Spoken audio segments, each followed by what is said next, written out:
Okay, there we go. Good. What time is it? Jesus Christ, it is fucking not. Is it really? It is 9 o'clock at night. I did not realize how late it was. I've had a full day. I honestly didn't expect it to be this late. Anyways, I saw Sonic today. And I gotta say, man, I was excited for it because, like, I grew up watching Sonic cartoons. I grew up reading the comic books. I grew up playing the video games, of course. I mean, I still play the video games. So there's a lot of history there, you know? And legit, when I was a kid, like when I was like super little kid, when Knuckles came out, I wanted dreadlocks. And I wanted dreadlocks because of Knuckles.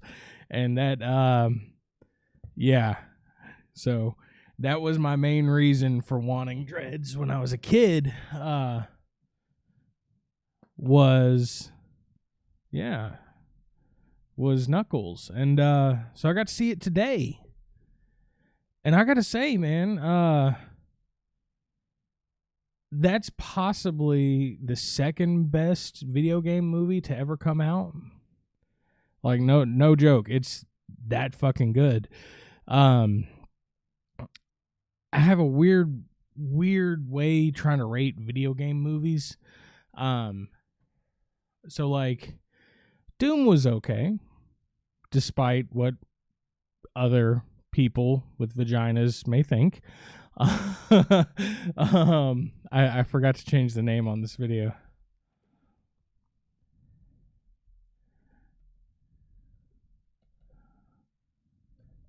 Sonic the Hedgehog. I've been putting this off for a couple of hours, actually, just like reading, right? But your fat fucking homie Snrrlax talks about Sonic the Hedgehog. And it's got a capital because it's a part of a title.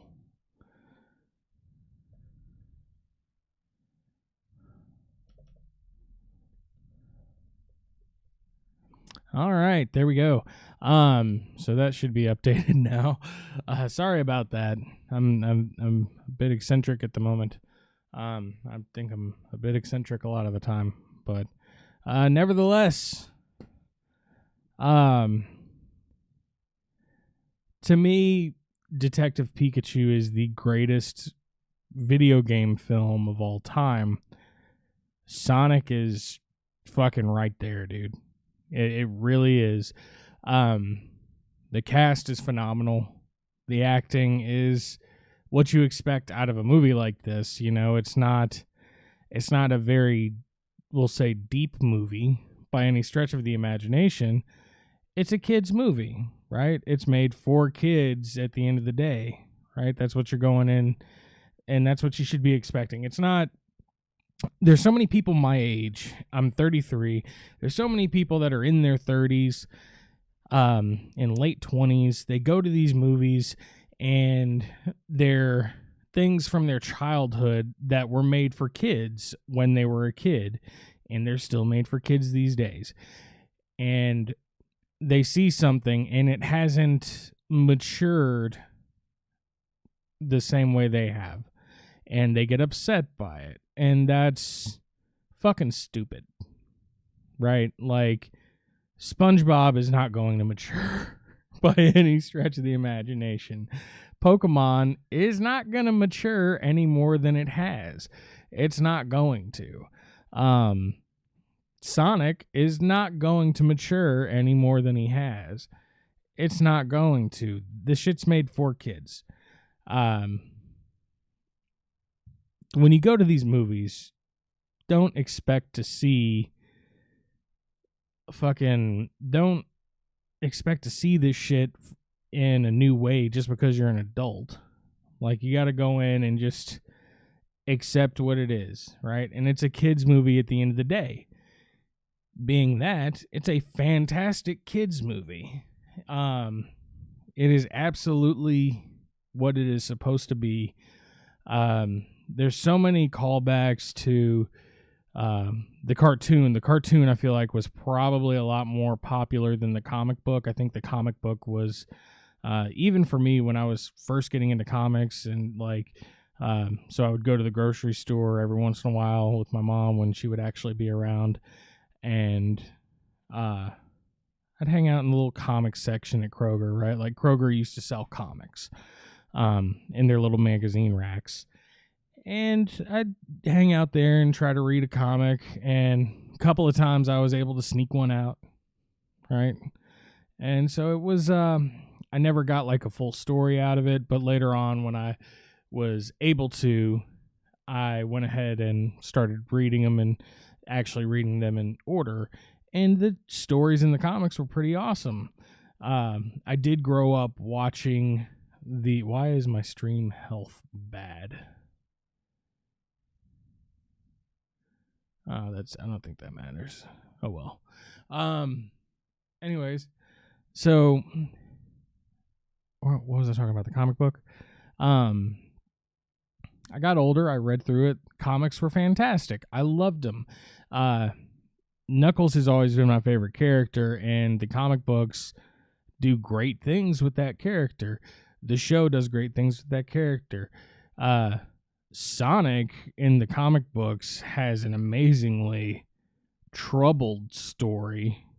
And he kind of does in the movie too. And I think that's probably the closest we're going to get. We're going to get to a callback, because in the comic books, all of his friends die at one point, and he's just all alone, which actually is kind of a point in the film. So spoiler alert, I think I already said spoiler alert. This is going to kind of be a no holds barred talk. What does that even mean? No holds barred. Like, is that the phrase? Am I fucking that up? Anyways, so yeah, there's a lot of history there, man. And they do it justice. They just do it amazingly fantastic justice. There's a good mix of a little bit of everything there from the Sonic history, and it truly is the beginning of the Sonic world in film, in more ways than one. So it is the legit first Sonic feature film, but it is also in the Sonic mythos, I guess you would say. He hasn't even fully developed yet in the movie. So in the movie, he's probably like 10 or 11 years old, like not matured at all. Like he's a kid in the movie. The beginning of the movie, which was something that I think I was the only person in the film who understood what the fuck he was watching at the beginning. Knuckles being my favorite character, and I have not seen anybody else talk about this part of the movie, specifically the part I'm about to talk about. The very beginning of the movie has echidnas in it, right? Like they have the echidna tribe there, and they've basically hunted down Sonic as a baby. Like I think he's probably not like baby, but he's he's probably like a 5-year-old. I'd give him that. I'd give him 5. So, and Sonic as a kid is just running around doing what kids do, not listening to what, adults tell you to do.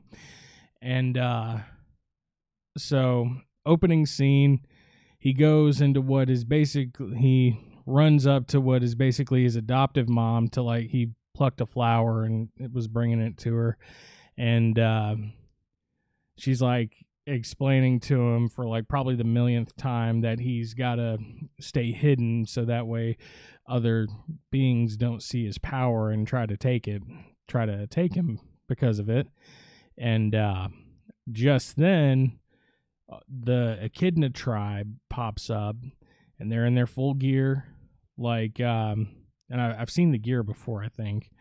Not in any of the video games. These would have been in the comic books. and they attack and try to kill baby Sonic, basically. And in the process, his adoptive mom, stepmother, whatever the case may be, ends up getting hit with an arrow and she dies. Maybe. I mean, it gets set up for a sequel, so we'll see if she's actually dead or not, because she could have lived. Maybe. You never know. You didn't see her die on screen. Even then, in these movies, that's not a guarantee. But man, like, it's so she's got an arrow just stuck in her chest, and she gives him this little pouch that's got all the rings in it, and the rings are basically a gateway or a portal kind of device. They're a one-time use only. You think about where you want to go, you toss it up, and it creates a portal, like the portals in the video games, and you jump through it, and it disappears, and you're good to go. So she creates a portal and sends him to Earth, and right before he jumps in, she's like, "Look, man, you got to run fast and stay ahead of everything else, and keep to yourself, and stay safe. Hide out as long as you can. And if this planet gets dangerous, you go to the next one. If this planet gets dangerous, you go to the next one." And so he's got a little map of all the different places that he can go in the universe. And he, as a baby, basically, and he gets tossed through the portal, and the portal closes. And that's the last thing you see of his mom, I guess. And then so he's growing up there, It doesn't give you a reference of time for passage, but he's grown significantly, and he just hangs out outside of this town called Green Hills. It's Green Hills, Montana, and that's where the next scene is basically that scene that everyone's seen from the trailer where it says Green Hills. It's got the cop car behind it. It's got James Marsden in the cop car. He's the sheriff there, and it introduces him, and so Sonic is fucking with him. He can't really see that Sonic is running by, but like his radar gun is going off, so it's something that it's fucking with him. And that's when the turtle scene happens. So after he's fucked with him a little bit, James Marsden gets called away, and then there's a turtle in the middle of the road, and Sonic goes and grabs him right before a truck runs over it, and he takes it running and everything. And then a little bit after that, when he sets the turtle down, the turtle is just shaking. It's shaking like a Parkinson, like someone with like some serious Parkinson's shit going on. And I'm not trying to make light of Parkinson's, because that's a horrible disease, but in my immature mind, that is the only thing that I can think of offhand that I could really make it make sense. But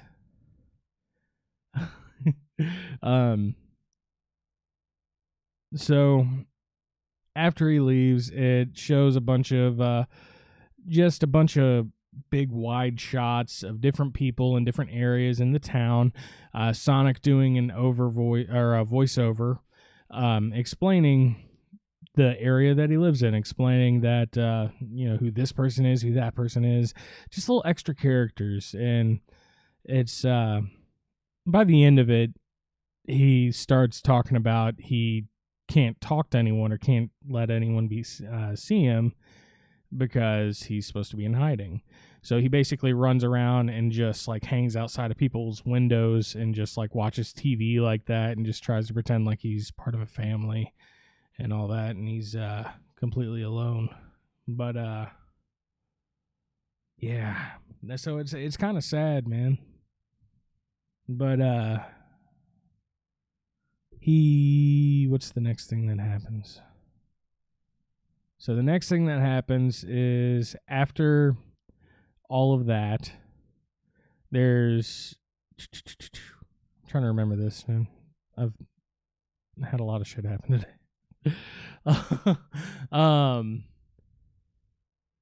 Fuck. So the next thing that happens is James Marsden's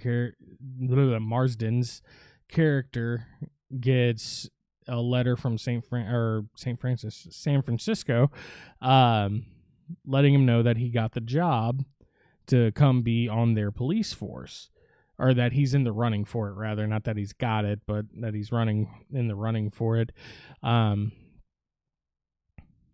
So next day comes along, and his chick is in San Francisco scoping out apartments, right? Because they're going to have to move to San Francisco from Montana.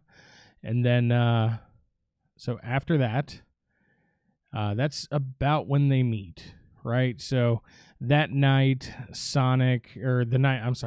same night that he finds out about San Francisco, Sonic is playing baseball with himself, and he's going over just everything. Like, he's every player on the field because he's so fast. So he does a thing and makes this play that is, something that people would cheer at a baseball game, and he's so happy for doing it. And then he looks around and he's like alone, and like kind of pisses him off and makes him sad. And so he just starts running around the diamond, and something that hasn't happened before happens, and he starts to kind of power up. Everyone's saying it's supersonic when they watch the trailer. Like, I don't think it's supposed to be a representation of him going supersonic necessarily.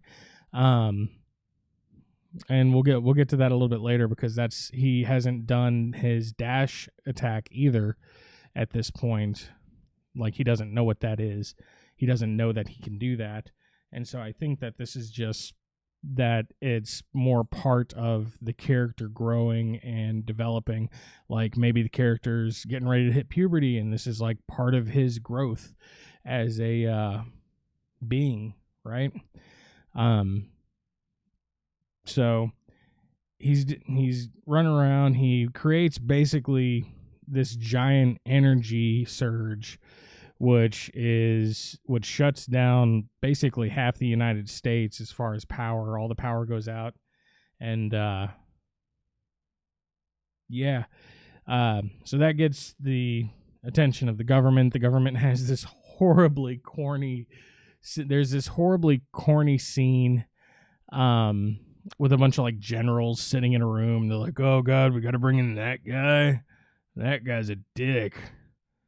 And they're talking about Robotnik. And, I mean, they're not wrong. But that scene is super corny.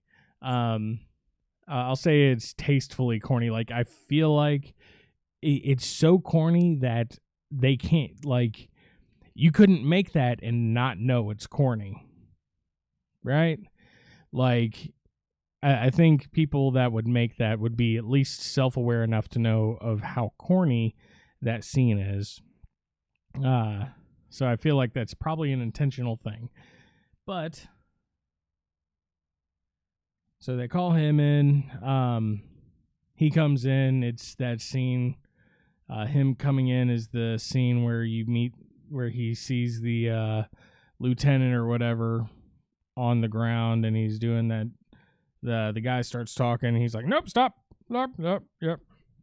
All that stuff where he keeps interrupting him from the commercial. And so from there, he sends out all his robots, his little drones. They eventually find Sonic's footprint. And from that, he can deduce that it is not a creature that is Earth-based and is from something else. Quick side note, if you are into Sonic lore, you know that Sonic actually comes from Earth in the future, not another planet. You can argue about that all day long. It's fine. There's always going to be certain liberties taken when you go from a video game to a movie, or a book to a movie, or a comic book to a movie. There's always going to be some liberties taken. The way that it plays out is natural feeling, at least. I mean, as natural as Sonic can feel, right? But so it's. I just have to put that out there because I know someone is gonna hear that and try to call me out on it and try to be like, "Oh, well, that's not how it really happens," and fuck you.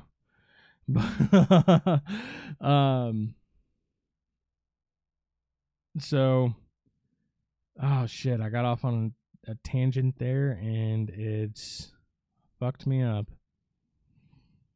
Oh me. Anyways, on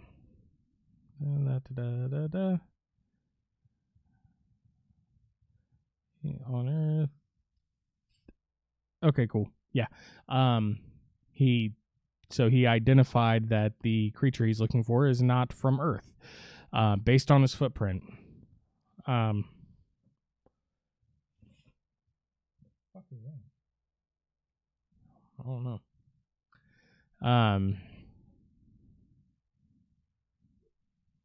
Anyway, sorry, I had something that was weird in my mouth.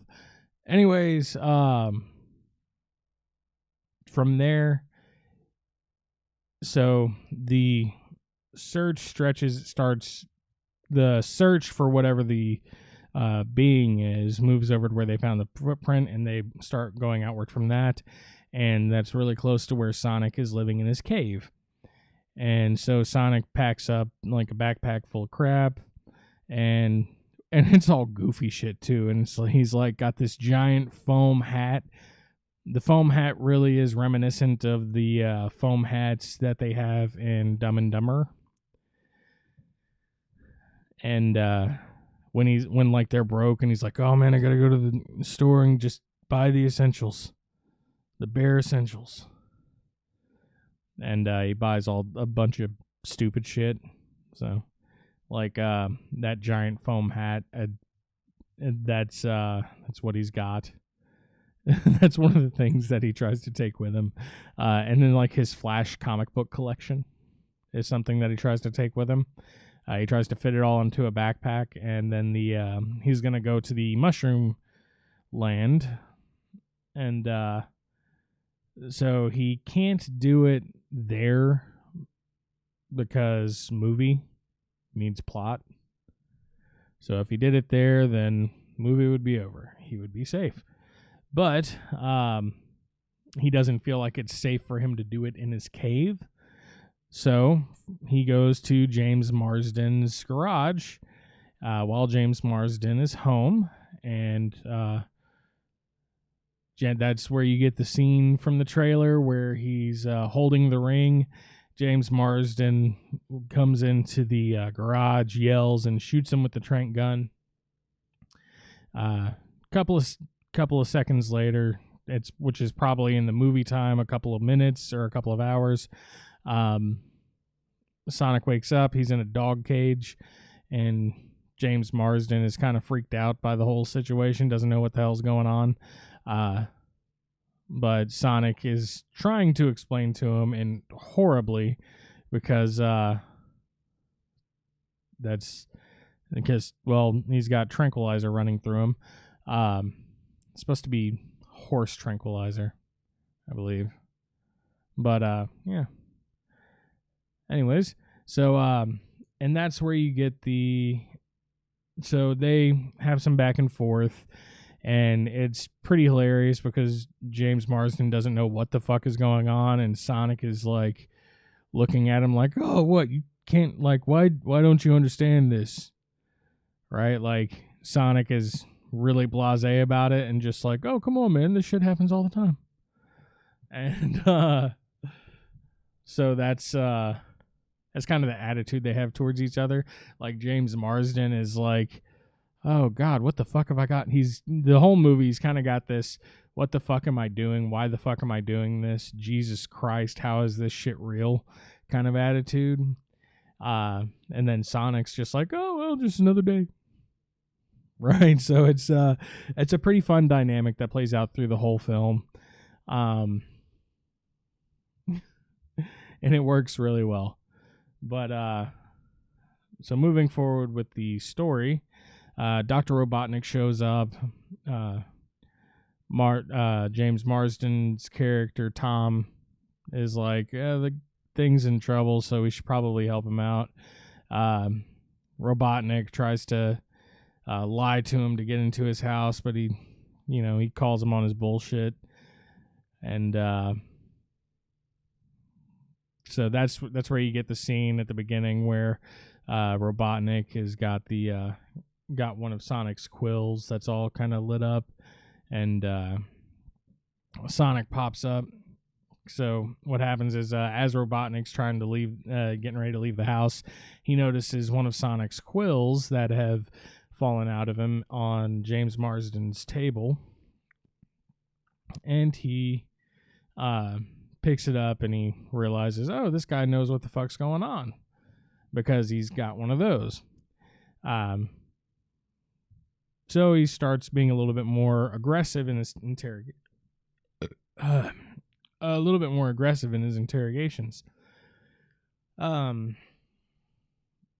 It's pretty standard affair as far as how they're talking to each other. Jim Carrey throughout the film is just condescending, about as condescending as I think he could possibly be, and to everybody. And I think it's fantastic. But so he's okay, yeah. So he's being condescending towards James Marsden, and telling him he's got 5 seconds to let him know tell him what's going on. Sonic pops out, and he's like, "No, don't do shit." And then it freaks the shit out of Jim Carrey, and Jim Carrey gets cracked in the jaw. James Marsden takes Sonic, and they head out to the truck and hit the road. So from there, Jim Carrey's character, Dr. Robotnik, which they later start referring to as Eggman, which is a wonderful callback, because the character is actually called Eggman. So, yeah. But, so Jim Carrey's character goes back to his giant bus thing. He figures out that the quill has enormous power in it, which is just a piece of Sonic, right? It's a small slither of what Sonic is power-wise, and so he wants it because he can power his machines that way. It's more power than he's ever seen. The amount of power that comes from that one quill is greater than what comes from Earth, anything on Earth. So that's something that would be beneficial for him to have. So that's his drive through the film. He wants to he wants to have all the power he can. So whether that be actual electrical power, political power, which he's got in the film, all the top generals of the United States armed branches come together, and they're like, well, best thing we can do is put Robotnik on it. And he basically has the freedom to do what he wants in this world. And so that's kind of what he does. And he blows shit up all the time and has no there's no recourse or anything that they take for him doing that. This is going on 30 minutes. This is gonna be an hour-long video. So, where was that? Okay, cool. Sorry again. I did not realize it was 9:30 at night, 9 o'clock, whatever. I haven't done one of these in a while either. So, so what else happens? So after that, James and Sonic are on the road driving. James is like, look, man, I saved your life. I don't feel the need to be here anymore. So yeah, you can go do your thing, and basically says, look, man, San Francisco is that way, have at it. And so Sonic goes in a straight shot the way that James Marsden points, and he ends up in the Pacific Ocean, and he comes back, and it takes him a split second to do this, to like run there and run back. And everyone's seen this scene already. It's part of the trailer. It's the fluffy Sonic scene. And he's like, look, man, I'm kind of all alone here. I'm a kid. I don't know what the fuck I'm doing. I just need a little help. Man, just help show me the way, you know? And it gets the better of James Marsden's character, which is named Tom, or his dentist calls him Tim. But he's been calling him Tim so long that it would be weird to change it. So...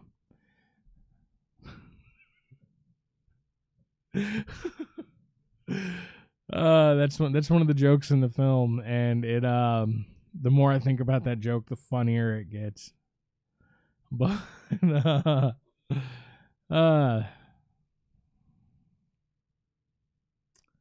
it didn't land. That joke didn't land for me very well when I was in the theater. But like the more I think about it, the more I'm just like, man, there's like 3 people in my life that don't like that should know my name, that don't call me the right name, and I've never corrected them on it. They just keep going with it. I'm just like, okay, fuck it. So it just becomes more and more funny every time I think about that joke. So he hops back in, and then you get the rubber band ball scene, which is in the trailer. And that leads to the bar scene, right? So they're traveling. It's gotten dark at this point. He stops off to get some snacks. He wants to use a payphone because those things still exist, obviously. Like in a movie about a anthropomorphic hedgehog from another side of the universe, like the most unbelievable thing to me was like seeing a payphone in the background that he needed to use even was fucking weird. Like that took me out of the film. It was really weird. Like he was like, oh yeah, I gotta use a payphone. He's like, what's a payphone? Like, and he's like, oh, it's something that criminals and fugitives use to make phone calls. And he's not wrong. But yeah, like I don't think I've seen a payphone in years. Years upon years. In fact, I think the last time I saw one was in 2016, because I saw one and I was like, holy shit, it's a fucking payphone. And I took a picture next to it because it's a fucking relic of time at this point. So while he's on the phone, he's calling his deputy that's back at his station, and the deputy's like, oh man, there's like these men in black guys that have stopped by, and you know, they were looking for you. And James Marsden's like, oh yeah, don't let them know that you talked to me. And then it pans up and they're all still there, and dude's like, I think they already know. And so Jim Carrey gives him like grabs the phone from him. He gives him this spiel about a bully from when he was in school. And there we go. Sorry. Gives him this spiel about a bully that bullied him when he was in school, that he eventually got the better of his bully by using technology, and that was the last time that anyone had ever beaten him at anything. And so they quip back and forth at each other for a minute. And while they're doing that, Sonic sees this biker bar, and it's like got people like screwing off on bikes in the parking lot, and there's like some hot rods out there that are, flames coming off the engines and shit. Something that would be cool to a 90s kid, right? Like flames and daredevil stunts and shit like that, so that's what that was. And he was like, oh man, that's so cool. And he, despite being told not to, he hops out of the car and goes into the bar. He does try to disguise himself very horribly. So horribly, in fact, that as soon as the waitress comes up, like the first thing she says is like, hey man, you can't have kids in here. Like, what's wrong with that one? And so like it's fairly obvious that like he's wearing a bunch of fake shit, and then she's like, what's he wearing? Why has he got a mask on and shit? And so it's kind of funny. The movie is fairly self-aware. I'm not going to say it's completely self-aware, but it's pretty self-aware of what it's doing. It's not Deadpool levels of self-aware. It's pretty far up there though. More self-aware than Terminator Dark Fate, and I bring that one up for a very specific reason, because Terminator Dark Fate was a Tim Miller produced film. So was this, and so was Deadpool, and so was Love, Death, and Robots on Netflix. That is a Tim Miller produced TV show. And one thing about all of these things that they have in common, and I realize this is going way away of what we were talking about, but anything Tim Miller seems to touch always seems to have just a ton of heart put into it, and you can tell that when you watch it.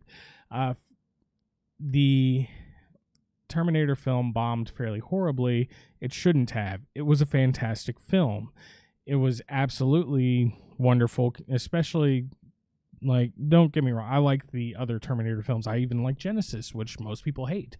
I see the point of Genesis. I understand Genesis, especially if you go back and read the script and see all the shit that's missing from the movie. It makes it make a lot more sense, but even for what Genesis was, I loved it. All that to, like, Deadpool has the first Deadpool movie has tons of heart in it. So does all of those episodes of Love, Death, and Robot. There's so much love and care put into the creation of those episodes. You can tell, because the episodes are fantastic. You can tell the people working on those episodes love what they're doing, and they actually care about the project. And this is one of those things where the people that made this, you can tell they obviously cared about it more so than it just being a job. Or at least enough of it to where they took pride in it, and they actually wanted to make something good, and that is directly affects the result, which is a fantastic film. And definitely the beginning of the franchise, as long as other people don't skimp out on it and actually go see it.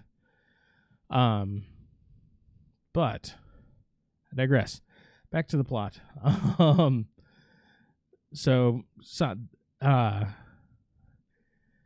There's a lot of kind of pop culture references throughout the movie, and one of them, which I think is I'm not sure if it's a pop culture reference as much as it's just ripping something off, but done in a very, very great way. Everyone's seen the X-Men prequel series.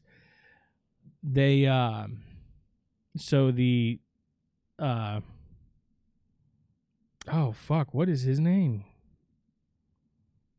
Magneto's son. Quicksilver? Jesus Christ, I'm mind fart.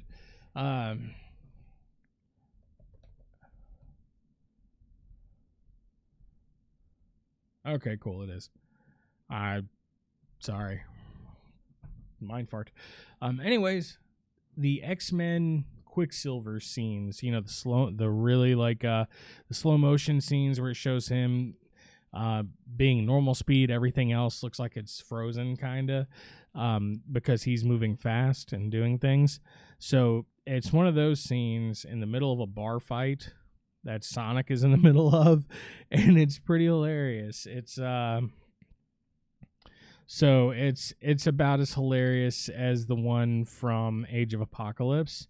I liked Age of Apocalypse, by the way.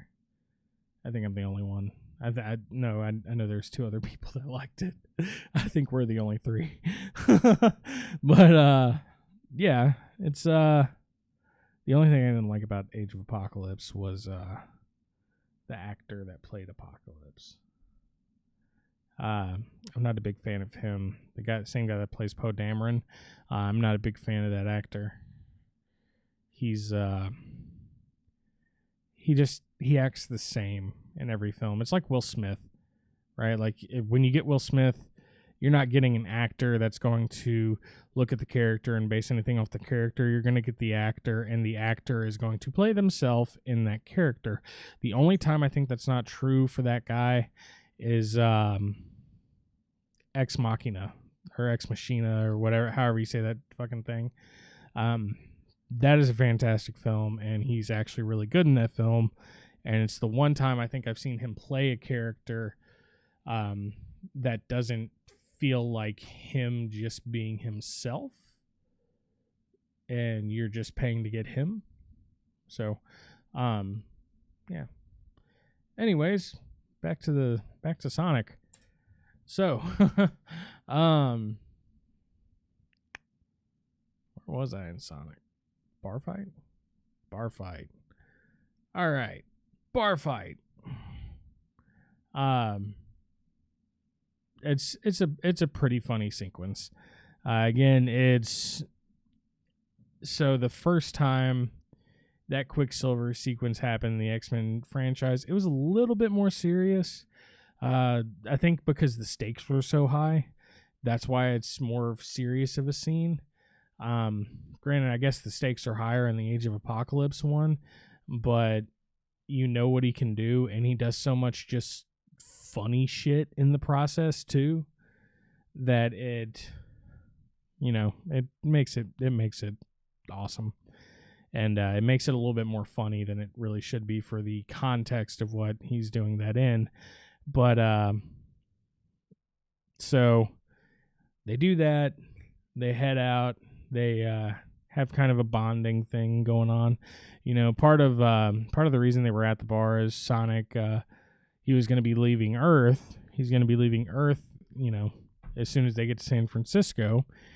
And there's things that he wants to do that he hasn't done yet, so they make a little bucket list. They're going through the bucket list, and they do a lot of stuff in the bar, and it's really, really, really loose versions of completing his bucket list.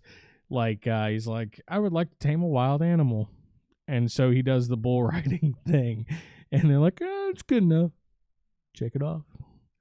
And so that's kind of what all that stuff is. And then they get to the hotel, and he takes a shower and does all this stuff. And he pulls his bucket list back out, and he scratches out start a bar fight. Which was awesome and was a callback to its own movie, which is kind of funny. But yeah, I don't remember what happens next. Fuck. I wrote down a list, and then I closed out my notepad because I'm an idiot.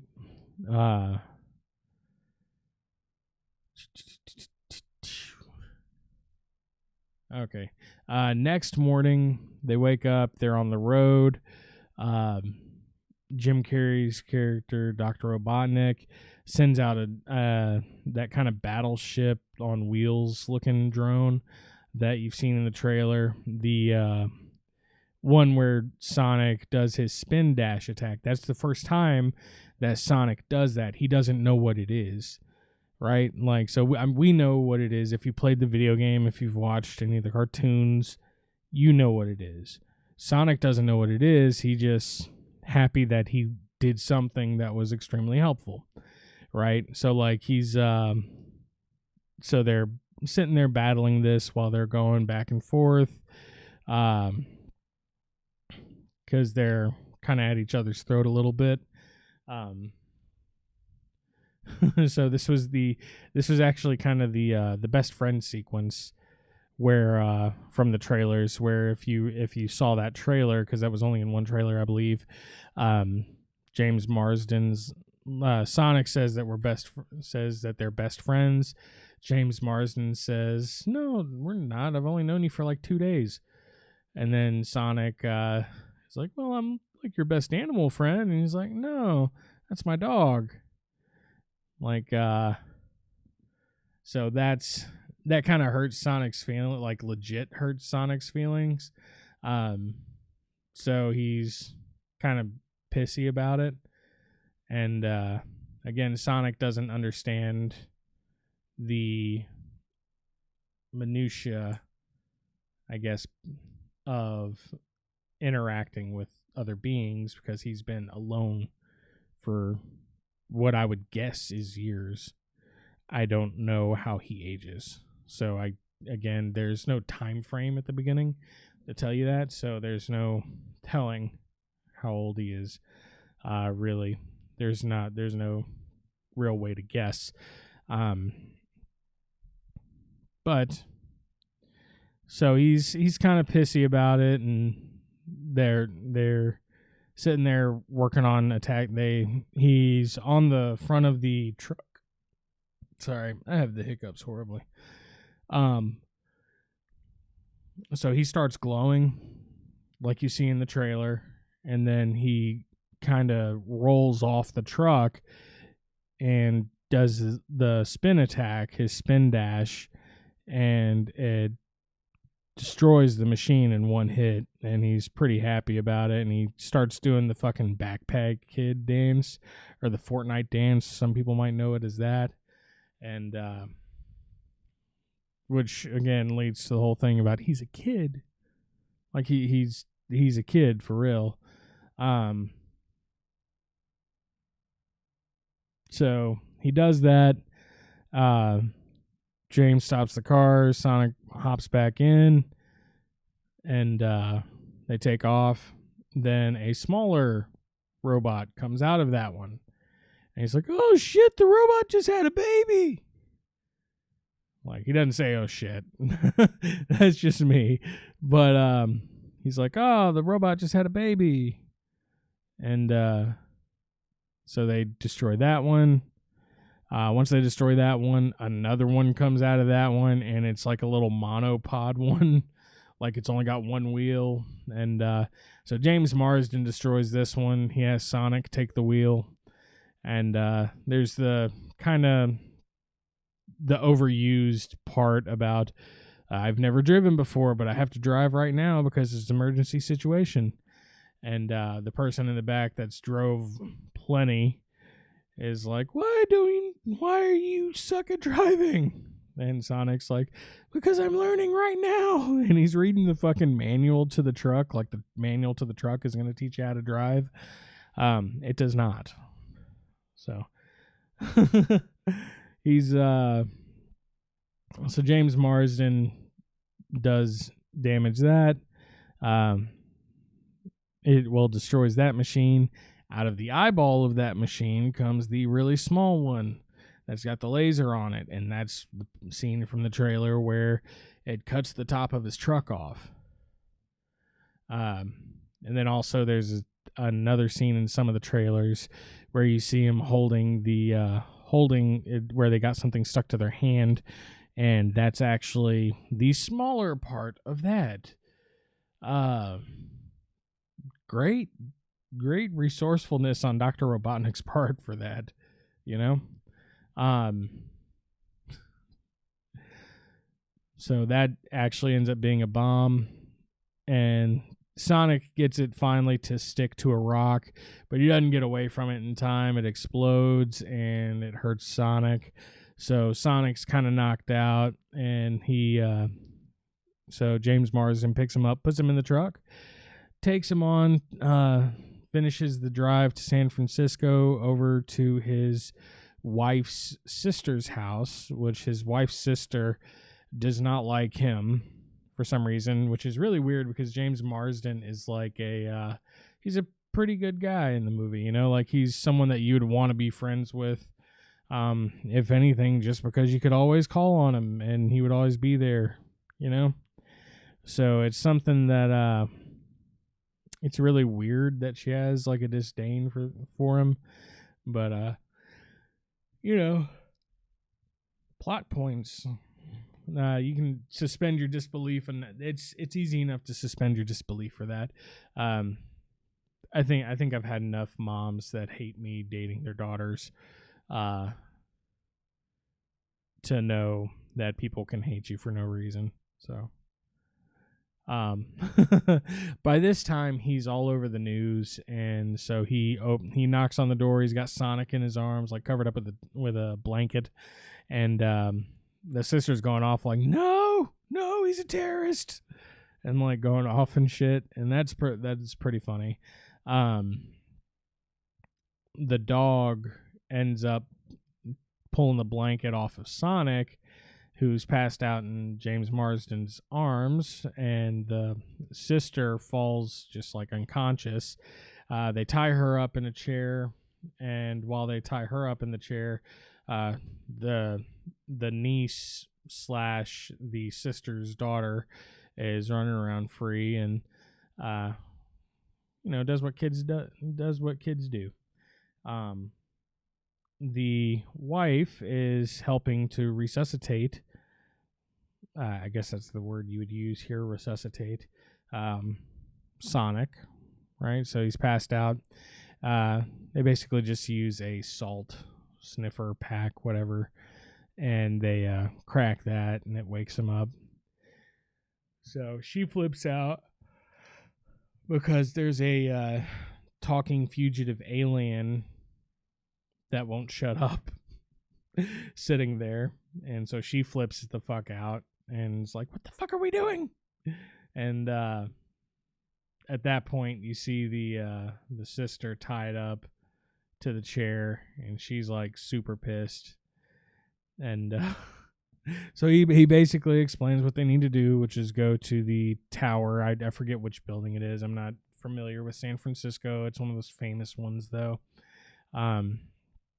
So they need to go there to get his bag of rings back. So she's down, it doesn't really take much convincing. So she's down. They ended up stealing the sister's car and letting Sonic drive again. and he apparently wrecks the car on the way there. And so much so that they're like, when they're getting out, they're like, I wonder if there was anything you didn't hit on the way here. Why did we let the alien drive? So, and that leads into one of my favorite scenes, which has been funny every time I've seen it since the first trailer, which is the scene where they've got him in a duffel bag, and they're going into the building up to the elevator, and they're like, do you have your kid in that bag? And he's like, oh, no. Well, I mean, it's a kid. It's not mine, though. Right? Like, that was pretty hilarious. So they get up to the top. He gets his rings back. Just then, Robotnik shows up. And he has to save James Marsden and his wife. I hate that I don't know her name because she's hot as shit. And so in a really weird thing, the way Sonic decides to do this is at the very beginning of that fight. The fight is longer than what it would normally be, because most of the fight happens in like Sonic time, where everything is slowed down tremendously, except for Sonic. So Sonic pretty much immediately pushes both of them off the side of the building, which is really weird. Like, I was like, did not see that one coming. And Robotnik said the same thing. He's like, I did not see that coming. Oh, well. And so Sonic then takes all of the missiles that have been fired at him, and he reroutes them back into the drones just by picking them up, turning them inward towards the drone. So they all blow up, most of them anyways. While he's doing that, Robotnik actually powers up the machine that he's in, that he flies in, and he powers that up using the quill that he got from James Marsden's house earlier. And that actually lets him travel, as that lets his robotics stuff travel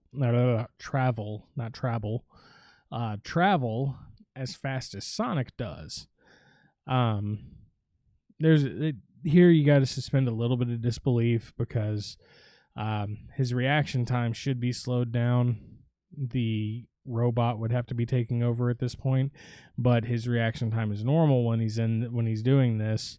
I assume there's two ways that they could explain that. One is the quill is being used to change the gravitational force, like create a little gravitational bubble in the machine that he's in. Two would be he's figured out some way to interface his own body with the machine, and that's what's causing him to be able to react and at the same speed as Sonic for that time. But either one of those I feel like would be enough, right? But they don't venture into that at all. That's where you get the scene where Dr. Robotnik's in his ship and he's kind of flying everywhere, chasing him. He's going through all the rings. And so then the final ring, let me back up a little bit. So before Sonic really hauls off and starts taking him through all the rings, as James Marsden character and his wife are falling, he uses one of the rings to put them back in Green Hills, and they land on a giant pile of hay. Yeah.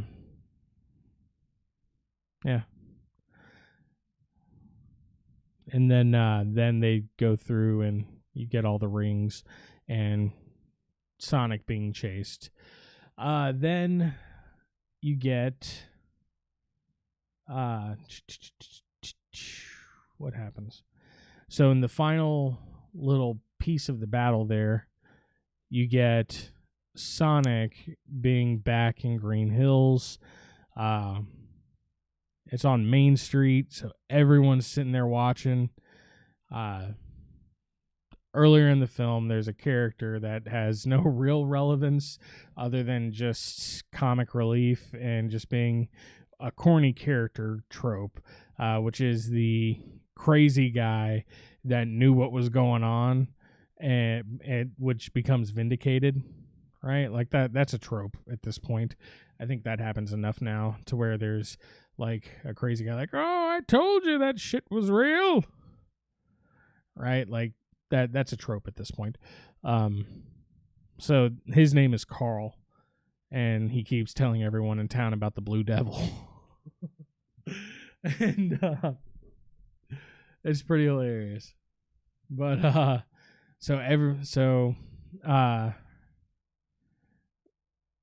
James Marsden's character uses one of the rings to create a portal behind Robotnik. He jumps through it and attacks him, pulls him out, and they trade punches for a little bit, and he ends up falling. Robotnik ends up making him fall out of the ship that he's in, and so he's about to destroy him, and then Sonic steps in and does his thing, and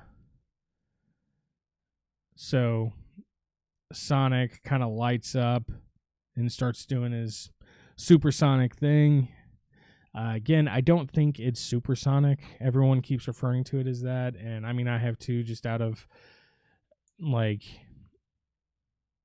it doesn't look like supersonic to me. It looks like he's just maturing to a point of where he's got a natural ability to do that, where he's not. I feel like supersonic is going to be a thing, but it's going to be a thing when they actually introduce Chaos Emeralds. But I feel like this is more or less him doing his spin attack, right? Like, because he doesn't know how to control that really. And so I think that's part of it. I think that the power that he exhibits there is part of the spin attack. And it's supposed to be an allegory to like holding down and pressing A 5 times or something, he's powering up. So, and that's the only time in the movie that he really spins up into a ball. Right. So I think there's an argument to be made there. But moving forward, so James Marsden's character, I think, does he do it? It's either James Marsden's character or Sonic throws a ring up. I'm pretty sure it's James Marsden's character. And Sonic does his spin attack into the front of, before he does that, he does kind of this, he just does your basic jumping on attack that he does from the video games, where he just spins into it and off of, and he just keeps jumping off of buildings onto it and just as fast as he can. Final hit knocks Robotnik and his machine into the portal, into the Mushroom Land. And once that happens, everyone's kind of cool, right? Like the whole town's there, and they just kind of accept Sonic, and they're just like, yeah, he's here. Oh well, he's our Blue Devil, right? So it's he's not a big deal like that, even though he's an alien. So, and then they take away Carl's chainsaw. But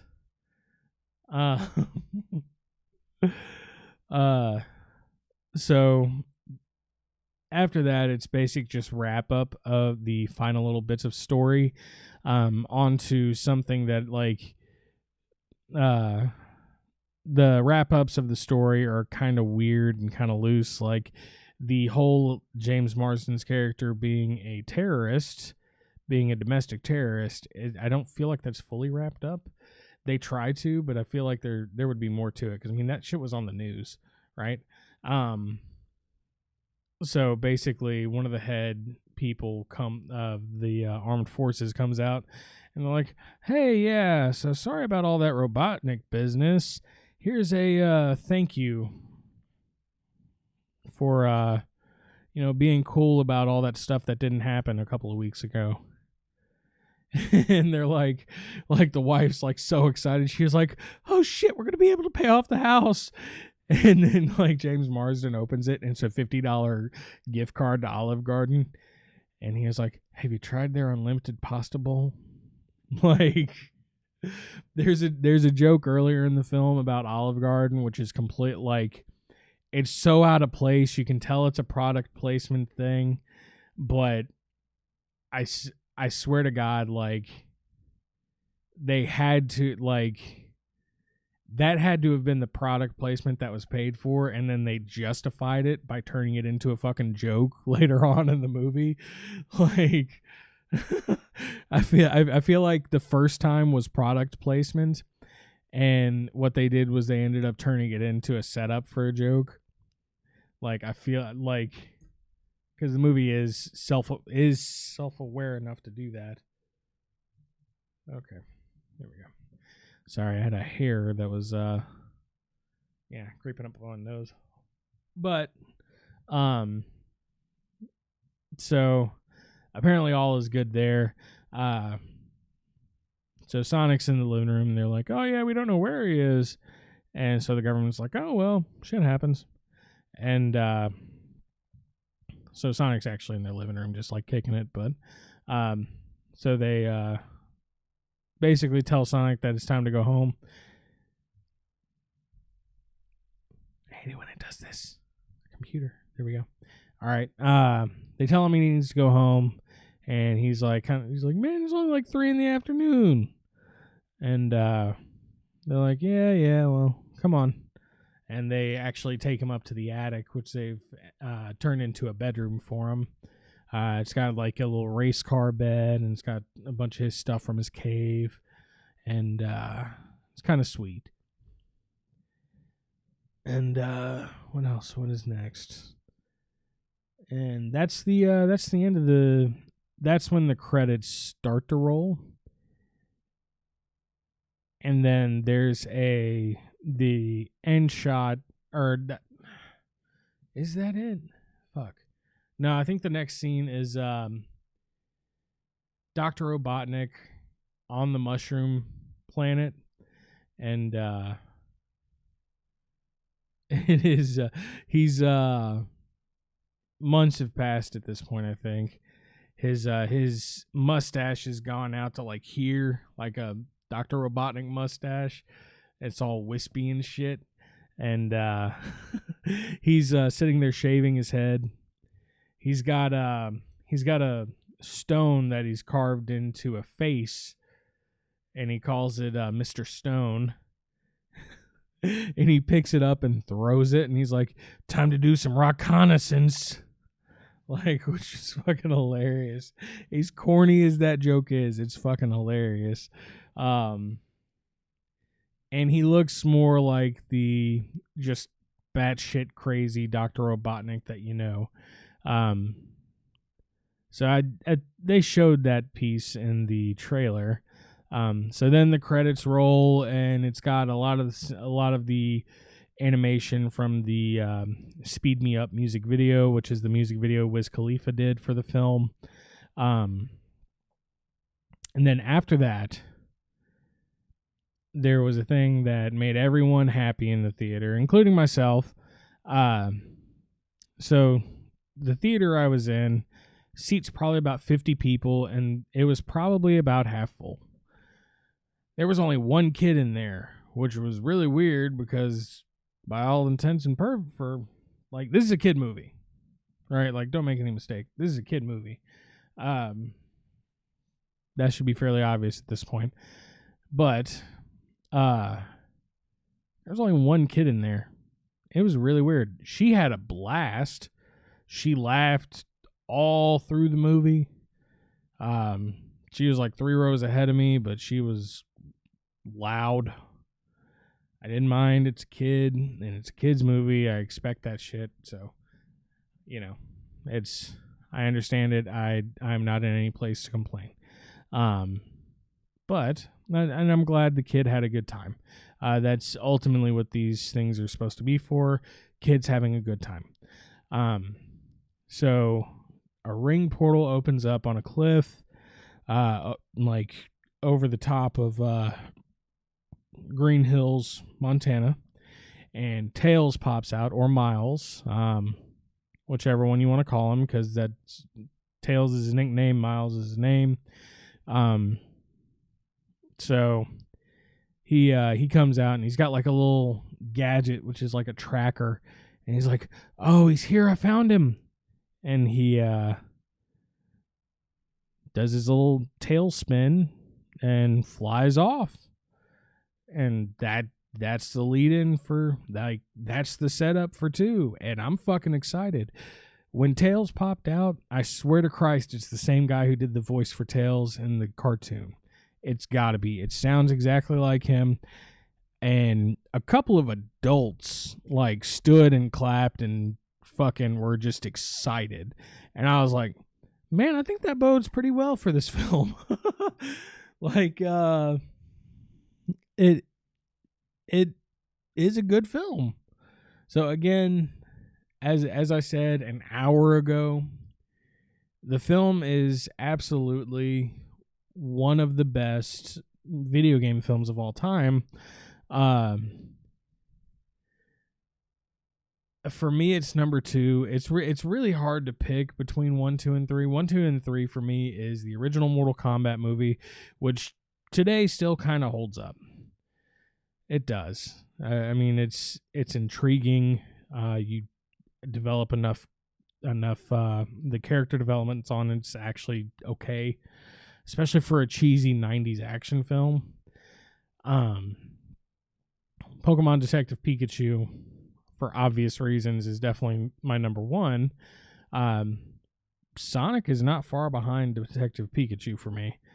It is everything a Sonic movie needs to be, right? By the end of this film, Sonic has grown as a character.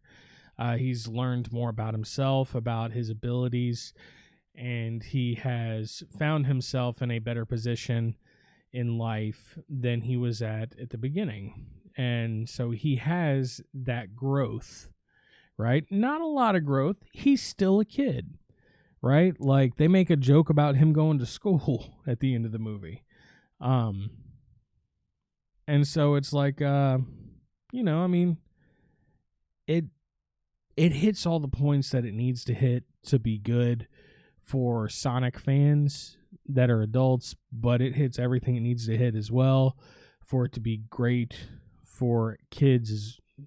And even if you don't know anything about Sonic going into it, you get enough out of it to where, as long as you don't expect it to be fucking Schindler's List going into it, and you understand that it's a kid's movie, it makes enough sense to be watchable and for you to enjoy it, right? And that's, I think, there's a lot of heart there, there's a lot of like small town kind of love there.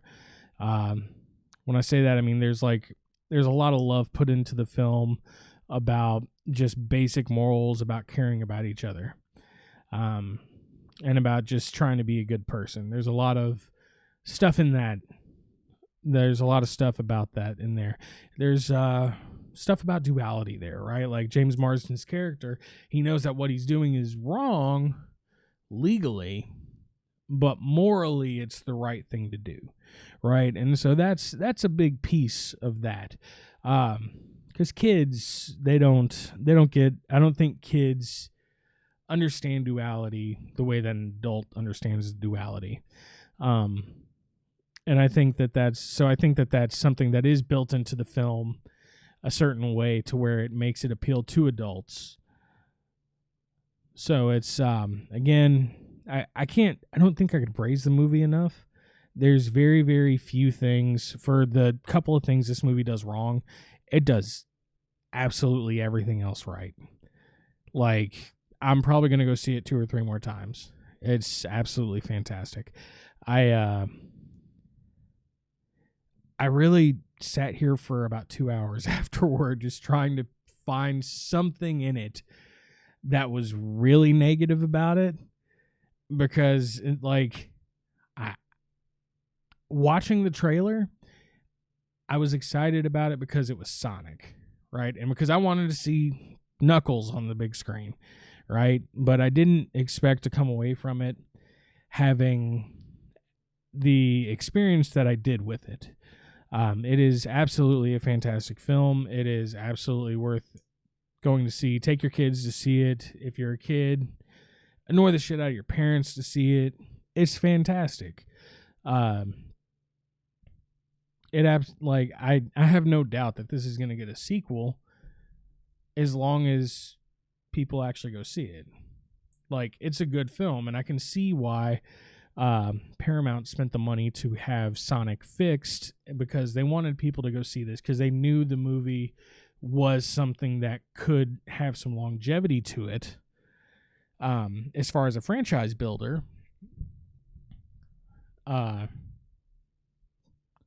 yeah, because it's a good movie. I mean, that's it. Like, they don't make a shitty movie expecting to build a franchise. They're not WB. There's a swipe at DC. So it is, yeah, I mean, God, I also saw Harley Quinn the other day, and it was not nearly, it wasn't as bad as some people want to say it is. It wasn't as good as what some people want to say it is either. It's not the worst DC film that's been made by any stretch of the imagination, but it's not the best either. It's kind of just right there in the middle, right? Like, it's one that I will probably get on physical copy. So that's my short review of that. Just tossed in at the end of the Sonic review. But yeah, Sonic was a surprise. Like, it shouldn't have been, because Tim Miller was the producer on it, right? And that's something that is part of Tim Miller. Anything Tim Miller touches seems to just be filled with people that the project always just has that feeling of, these people care about these characters, they care about the story, they want you to have something that's decent here, something that you can appreciate. And that's something that has come across on everything that Tim Miller has been a part of, even like video games. Like, Tim Miller did stuff for Star Wars The Old Republic, and that is one of the best games of all time. That's seriously in my top 10 list of all-time best video games. I didn't know until today that Tim Miller had even touched that, or that it was something he did and that he worked on, but it was, and it's anything that man touches, it always just seems to really resonate well with fans of that, right? Star Wars did, The Old Republic did. Love, Death, and Robots is something that people that love sci-fi have enjoyed on Netflix. People that enjoy sci-fi have given it really favorable reviews. It's something that that fan base has enjoyed. It's an anthology kind of TV show, and it's got different styles of animation, but it's as far as the storytelling and everything, it's pretty fantastic. Deadpool, I don't think I need to say anything about that. Everyone knows how amazing Deadpool was, and the money that it made shows it. The regard that the movie gets shows it. For fuck's sake, Disney's keeping Ryan Reynolds and keeping it rated R Deadpool. I think that's enough to show how good that was. Tim Miller, just anything he touches ends up being pretty awesome. If you can get aside whatever your feelings are for the Terminator franchise, Terminator Dark Fate was fantastic. Me and Mr. J watched that a couple of weeks ago. I didn't see it in the theater, unfortunately. There was a lot of movies that came out at that time that I wanted to go see, and I only have so many I can go see. So, but it was fantastic. It hit everything that it should have. And it doesn't do anything to ruin the ones before that, because I personally love the entire Terminator franchise, even Genesis and all the other ones, Salvation. My least favorite one is 3, but it's got its place, right? 3 is very much more self-aware than the others, and I've always looked at Terminator as being a little bit more of a serious thing. But again, to Tim Miller, anything that man touches, it's phenomenal, right? There's a lot of love put into it, and you can feel that coming off of it. And that's probably the corniest thing I think I've ever said in my life, but it's true. When you go see this movie, you can tell that the people that put the hard work into this movie loved working on this. They care about the characters. They care about making something that's going to resonate with fans of this character. And honestly, I'm for sure getting whatever special edition comes out for this, because I still get physical copies of certain things. So that's important to me, have physical copies of some things. But yeah. So yeah, that's my hour and 20-minute breakdown of Sonic the Hedgehog. Jesus Christ. Again, so going back on something I said earlier, I have not seen anyone talk about echidnas being at the beginning of the movie. And to me, that is something that needs to be discussed by fans of the Sonic franchise, because that is just, there's a whole lot going on there that isn't talked about in the movie, right? I mean, and they made a new character for it too, like his stepmom or adopted mom or whatever, Longclaw the owl. So she's new. Man, I'm really curious if we're gonna get any other characters. So, I mean, I know we got Tails popped up right there, Miles per hour. But I'm really hoping for Knuckles. Man, that's my guy. Yeah. Anyways, if you manage to make it through this whole fucking thing, leave a comment, subscribe, yell at me, tell me I was wrong, give me a thumbs up, tell me I was right. What'd you think about the movie?